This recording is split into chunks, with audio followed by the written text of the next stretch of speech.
Salutations à toutes et à tous, bienvenue dans ce nouveau numéro des Vendredis d'Histoire où j'ai décidé de vous présenter Le Chevalier à la courte cervelle d'Anne Jonas, illustré par Bérengère Delaporte et édité par Milan. Alors à votre avis, pourquoi est-ce qu'on dit qu'il a une courte cervelle ce chevalier? Il n'y a qu'un seul moyen de le savoir, c'est d'écouter l'histoire. Amédée était un chevalier. Dès qu'il fut en âge d'enfiler son armure tout seul, il posa sans cesse la même question à ses parents. « Les fées qui se sont penchées au-dessus de mon berceau, qu'ont-elles promis de me donner ?»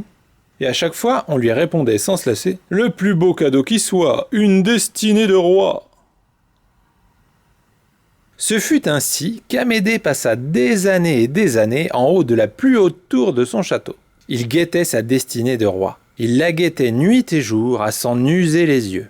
Mais rien ne vint jamais au bout du chemin. Il y avait quelque chose qui clochait. Un beau matin, il décida d'aller consulter le sorcier le plus réputé de la contrée. Lui devait savoir où était passée sa destinée de roi. Il mit donc son armure lavée et repassée par sa maman et prit droit devant. Rapidement, il se dit que droit devant, c'était bien loin et décida de se reposer un peu. Mais au moment où il descendait de cheval, un énorme dragon surgit devant lui. « Ah, toi le dragon, c'est vraiment pas le moment de m'importuner. Je me rends de ce pas chez le plus grand des sorciers qui me dira comment trouver ma destinée de roi. »« Rassure-toi, chevalier, répondit le dragon d'une voix lasse. Tu n'as rien à craindre de moi. Voilà longtemps que j'ai perdu tout appétit. D'ailleurs, si tu vas voir un sorcier, peux-tu lui demander pourquoi je n'ai plus envie de cracher la moindre petite étincelle, ni de grignoter le moindre bout de viande. »« Promis, l'ami, dit Amédée en remontant à cheval. Un peu plus tard, Amédée se sentit de nouveau fatigué et décida de s'arrêter. Le petit arbre qu'il apercevait au loin ferait l'affaire pour l'abriter le temps d'une sieste. À peine s'était-il allongé que l'arbre se mit à parler. « Si ce n'est pas une pitié d'être ainsi âgé de 200 ans et d'avoir aussi peu de branches qu'un arbrisseau né dans l'été. Je suis sûr que si je ne pousse pas comme les autres arbres, c'est que quelque chose me coince les racines. Ne voudrais-tu pas jeter un coup d'œil ?»« Hors de question !» répondit le chevalier en se redressant sur ses pieds. « Je ne suis pas en voyage pour faire du jardinage. Je me rends de ce pas chez le plus grand des sorciers qui me dira comment trouver ma destinée de roi. »« Tant pis !» soupira l'arbre. « Peux-tu au moins lui demander pourquoi je ne pousse pas ?»« Promis, l'ami !» Et Amédée reprit sa route. À la tombée du soir, Amédée vit une haute tour à moitié effondrée et décida d'y passer la nuit. Mais alors qu'il fermait les yeux, il entendit pleurer. Il se remit debout péniblement et cria « Ohé, de la tour, y a-t-il quelqu'un ?»« Oui, répondit une petite voix pleine de larmes. Qui êtes-vous? Et pourquoi pleurez-vous comme une fontaine ?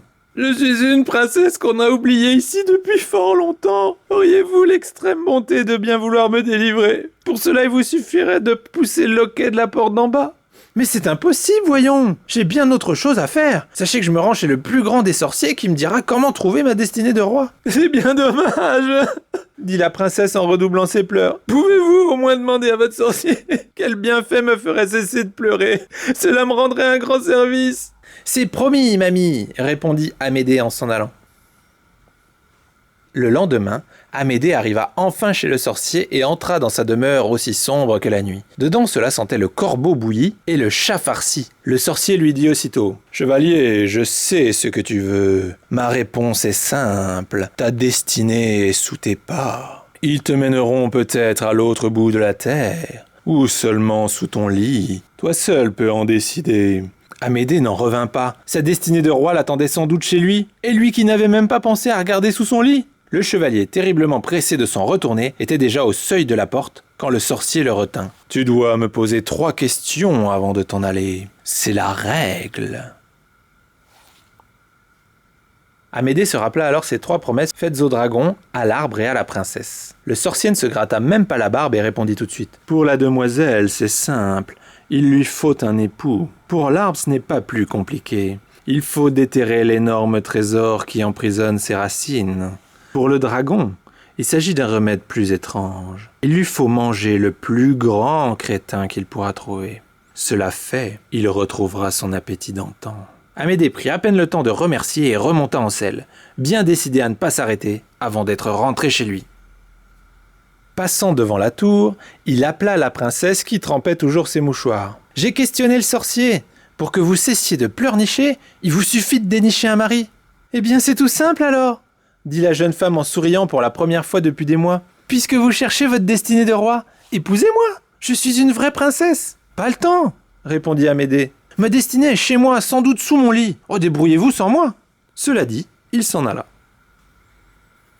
Un peu plus tard, il passa devant l'arbre. « J'ai questionné le sorcier. Pour que tu pousses, il suffit d'arracher l'énorme trésor qui étouffe tes racines et t'empêche de grandir. »« Eh bien, c'est tout simple alors, » dit l'arbre. « Délivre-moi et tu auras tout l'or que tu désires. »« Désolé, » répondit Amédée, « je n'ai pas le temps. Il faut que je m'occupe de ma destinée de roi. Débrouille-toi sans moi. » Et sur ces mots, il s'en alla. Il avait complètement oublié le dragon lorsqu'il l'aperçut couché en travers du chemin. « J'ai questionné le sorcier. Il m'a dit que tu ne retrouverais l'appétit qu'à la condition de dévorer un crétin. » « Mais quel genre de crétin ?» « Mais que veux-tu que je te dise ? Un abruti doublé d'un ahuri, aux allures de Nick-Douille ou encore un ballot hors du lot. Je t'accorde que cette réponse est étonnante, mais vois-tu, ce sorcier est un peu spécial. D'ailleurs, les réponses qu'il m'a faites pour l'arbre et la princesse étaient également un tantinet bizarre. Écoute, j'ai vraiment pas le temps, il faut que je rentre chez moi. » Comme Amédée remontait en selle, le dragon l'attrapa par le plumeau de son aume. « Que dis-tu » Amédée répondit exaspéré. Le sorcier m'a dit que la princesse que j'ai rencontrée ne cesserait de pleurer qu'à la condition de trouver un mari et que l'arbre sous lequel j'ai voulu faire une sieste ne grandirait que si on déterrait le trésor étouffant ses racines. « Et toi, qu'as-tu fait ?» demanda le dragon qui sentait la fumée lui monter aux narines. « J'ai fait ce que l'on fait quand on est attendu chez soi par une destinée de roi, me dépêcher de rentrer. » Le dragon laissait maintenant échapper de son nez quelques petites flammes. « Comment appelles-tu un homme qui cherche sa destinée de roi et qui refuse d'épouser une princesse et de déterrer un trésor ?» Je dirais qu'il s'agit d'un abruti doublé d'un ahuri, un imbécile d'élite, un bécasson de compétition, une andouille aux allures de Nick-Douille ou encore un ballot hors du lot. « Je suis heureux que nous soyons d'accord, » conclut le dragon en se jetant sur Amédée et en l'avalant d'une seule bouchée.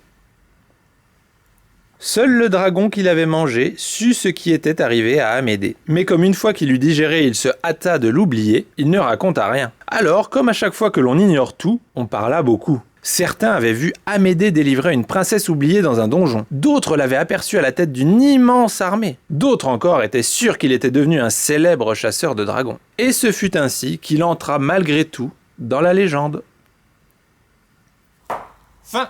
Alors, ça vous a plu ? Vous avez vu, ce petit chevalier, il voulait tellement trouver son destin de roi, qu'il est passé complètement à côté, puisqu'en fait, son destin de roi, c'était de se marier avec la princesse de la tour et de trouver plein d'or, ce qui lui aurait évité d'être mangé par le dragon, puisque là, comme il a bêtement raté son destin, le dragon s'est dit que c'était le remède idéal pour retrouver l'appétit. Donc dans un sens, c'est un peu bien fait pour lui, puisqu'il était un peu trop obsédé par sa destinée, au lieu de vivre sa vie tranquillement. Donc si jamais vous aussi, un jour, vous croisez un prince ou une princesse captive, ou alors un énorme trésor, ne passez pas à côté, ça serait dommage de se faire manger par un dragon, comme le petit chevalier. Même si malgré tout, il est quand même entré dans l'histoire, puisque les gens ont imaginé des choses sur lui qui n'étaient pas vraies, puisqu'il s'est juste fait bêtement manger par un dragon. Donc voilà, sur ces bonnes paroles, il ne me reste plus qu'à vous souhaiter une excellente journée, un excellent week-end, et je vous dis à la semaine prochaine pour une nouvelle Vendredi Histoire. Salut!